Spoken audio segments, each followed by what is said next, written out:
तर मराठा आंदोलक मनोज जरांगे पाटील आंतरवाली सराटीहून मुंबईच्या दिशेने निघणार आहेत। राज्यामध्ये लाखो आंदोलक या आंदोलनामध्ये सहभागी होणार आहेत। दरम्यान या आंदोलनाआधी पूर्वतयारी करताना आंदोलनाविषयीच्या सर्व अपडेट्स घेण्यासाठी लोक एनडीटीव्ही मराठीवरती हजेरी लावतात।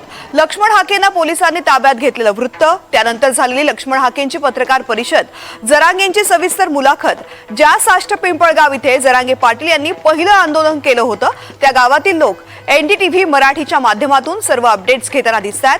आढावा घेतलेला आहे आमचे प्रतिनिधी राहुल कुलकर्णी यांनी।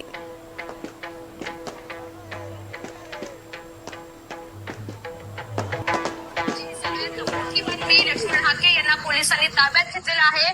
बीडच्या गेवराईमध्ये काल मोठा राडा झालेला होता आणि त्या संदर्भात पोलिसांनी ही कारवाई केलेली आहे।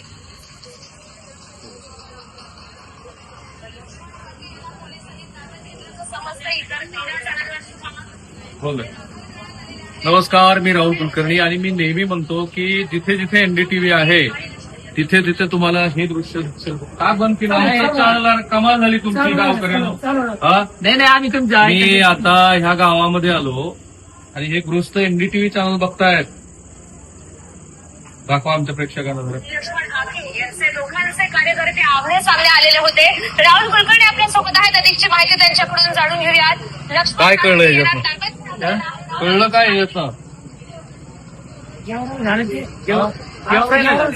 एवढं झालेलं बघितलं, आमच्या चॅनल बघताय। असं आहे का? कोण माणूस आहे? हो, माणूस कोण आहे? कोण? कोणते हा परिणाम असतोय का उत्तम कव्हरेजचा? तुम्हाला हे दिसेल की कोणतं गाव महाराज? जे पहिलं गाव की ज्या गावामध्ये मनोज जरांगे पाटील यांचं आंदोलन सुरू झालं होतं, तुम्ही गावकऱ्यांनी मदत केली होती त्यांना आपल्याला।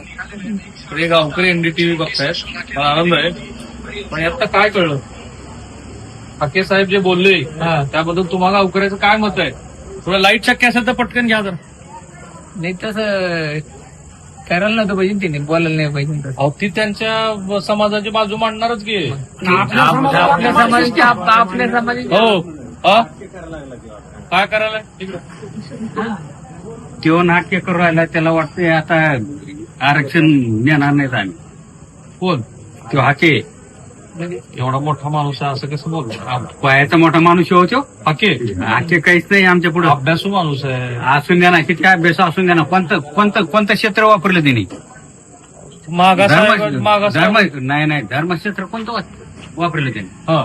कोणतं वापरलं शस्त्र? त्याला आता याची गरज होती का? गेवरातून गेवराला बायपास नाही का? गेवराला बायपास नाही का? कोणतं चॅनल बघितलं आता? सगळेच बघतो गोळा करून। काय काय चाललंय, काय काय नाही।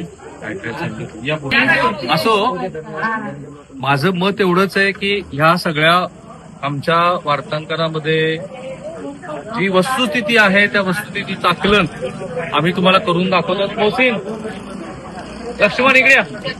हे गाव कोणतं? या गावाचा इतिहास सांगा जरा। हे साष्ट पिंपळगाव आहे की ज्या ठिकाणी पहिल्यांदाच जरांगे पाटलांनी मोठ्या आवाजात बोला। मराठा आरक्षणाचं आंदोलनाची सुरुवात या गावातून केली होती आणि पहिल्यांदा जरांगे पाटलांनी मराठा आरक्षणाची मागणी इथून केली होती। हे ते गाव आहे, ठीक आहे। माझे सहकारी लक्ष्मण साळुंके आणि मोहसिन शेख सह मी राहुल कुलकर्णी, एनडीटीव्ही मराठी, साष्ट पिंपळगाव, तालुका जिल्हा जालना।